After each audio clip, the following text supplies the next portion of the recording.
Richard Buck Filipowski.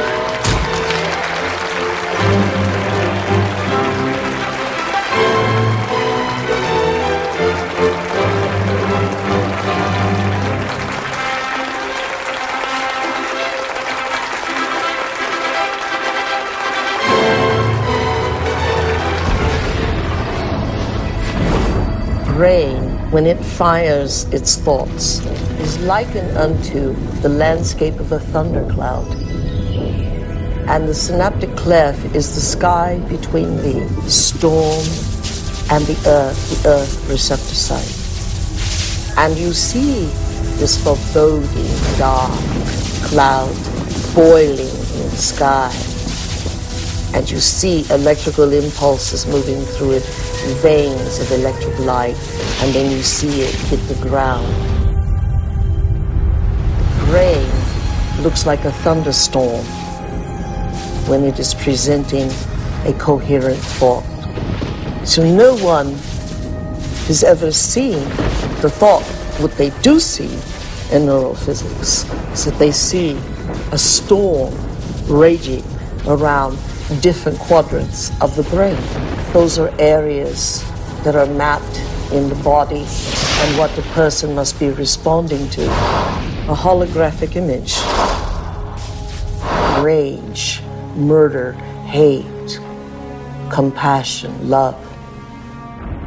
The brain does not know the difference between what it sees in its environment and what it remembers, because the same specific neural nets are then firing. The brain is made up of tiny nerve cells called neurons. These neurons have tiny branches that reach out and connect to other neurons to form a neural net. Each place where they connect is integrated into a thought or a memory. Now, the brain builds up all its concepts by the law of associative memory. For example, ideas, thoughts, and feelings are all constructed and interconnected in this neural net, and all have a possible relationship with one another. The concept and the feeling of love, for instance, is stored in this vast neural net. But we build the concept of love from many other different ideas. Some people have love connected to disappointment. When they think about love, they experience the memory of pain, sorrow, anger, and even rage. Rage may be linked to hurt, which may be linked to a specific person, which then is connected back to love. We build up models of how we see the world outside of us. And the more information that we have, the more we refine our model one way or another. And what we ultimately do is tell ourselves a story about what the outside world is. Any information that we process, any information that we take in from the environment is always colored by the experiences that we've had and an emotional response that we're having to what we're bringing in. Who is in the driver's seat when we control our emotions or we respond to our emotions? We know physiologically that nerve cells that fire together wire together. If you practice something over and over again, those nerve cells have a long-term relationship. If you get angry on a daily basis, if you get frustrated on a daily basis, if you suffer on a daily basis, if you give reasons for the victimization in your life, you're rewiring and reintegrating that neural net on a daily basis, and that neural net now has a long-term relationship with all those other nerve cells called an identity. We also know that nerve cells that don't fire together no longer wire together. They lose their long-term relationship because every time we interrupt the thought process that produces a chemical response in the body, every time we interrupt it, those nerve cells that are connected to each other start breaking the long-term relationship. When we start interrupting and observing, not by stimulus and response and that automatic reaction, but by observing the effects it takes, then we are no longer the body, mind, conscious, emotional person that's responding to its environment as if it is automatic.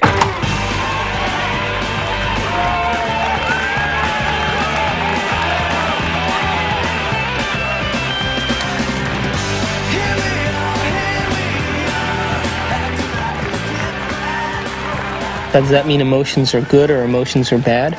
No, emotions are designed so that it reinforces chemically something into long-term memory. That's why we have them. All emotion is is holographically imprinted chemicals. The most sophisticated pharmacy in the universe is in here.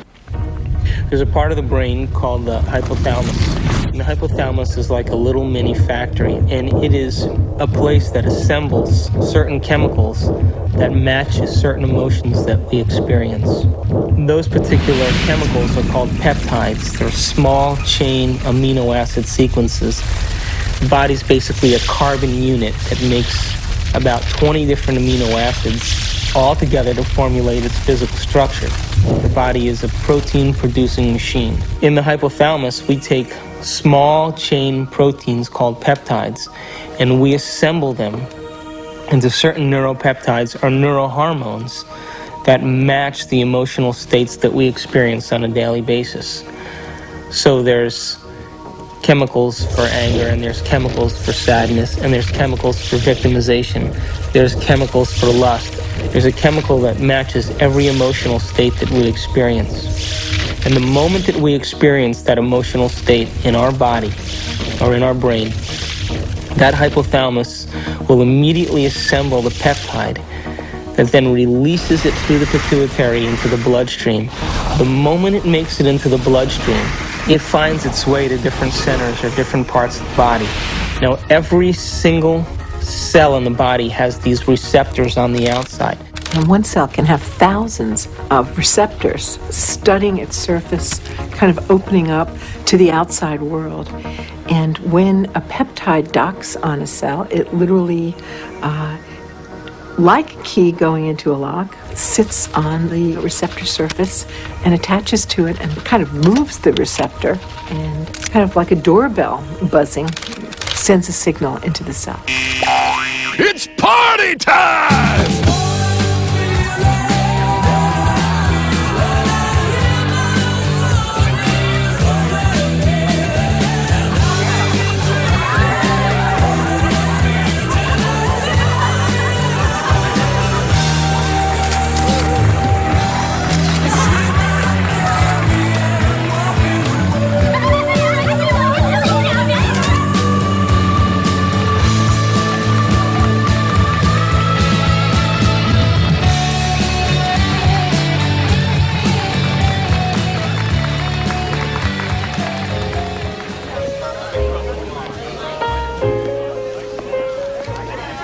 Power to be king. What happens in adulthood is that most of us who've had our glitches along the way are operating in a emotionally detached place, or we're operating as if today were yesterday. What is it? Mixed.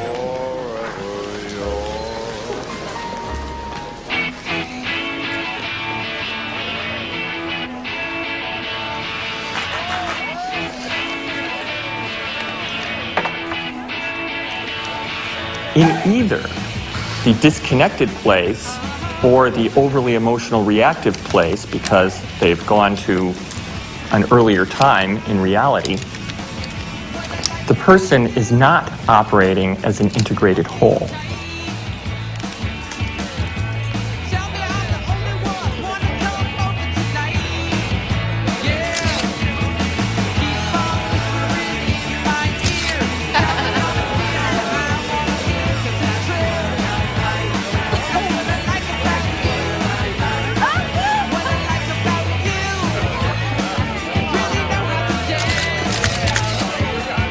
Along the outside of the cell are these billions of receptor sites that are really just receivers of incoming information. A receptor that has a peptide sitting in it changes the cell in many ways. It sets off a whole cascade of biochemical events, some of which wind up with changes in the actual nucleus of the cell. Hi, when I grew up, I want to become a photographer just like you. Oh. Got any tips? Take that picture. Thanks. Each cell is definitely alive, and each cell has a consciousness, particularly if we define consciousness as the point of view of an observer. There is always the perspective of the cell. A few years later! That was me. That was a small, that was a In fact, cell is the smallest unit of consciousness in the body. I'm hungry.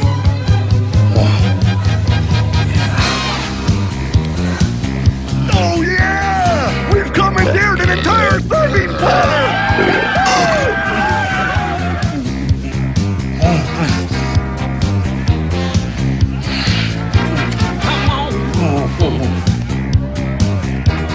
Keep it coming! Yeah! Oh, yeah! Well, my definition of an addiction is something really simple. Something that you can't stop. Oh, make me suffer, please. It hurts. We bring to ourselves situations that will fulfill the biochemical craving of the cells of our body by creating situations that meet our chemical needs. It always happens to me. Why? Every day!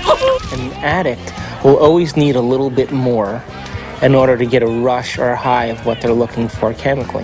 Don't tell me to calm down. You're always buzzing me around. So my definition really means that if you can't control your emotional state, you must be addicted to it. I knew this was gonna happen. That's not what we agreed upon. You're not going to screw me. Don't you read the contract, You dear? won't do anything about it, so I No, will. ma'am. Don't dip your half-eaten shrimp back into the cocktail sauce. Screw you and your health codes. I am the bride's sister. I'll stick my ass in the cocktail sauce if I damn well please. Come on. I want you to get out there and serve and make sure everybody has a full glass. Fun. Listen. You won't do anything about it, so You want another sandwich? Talking just like you.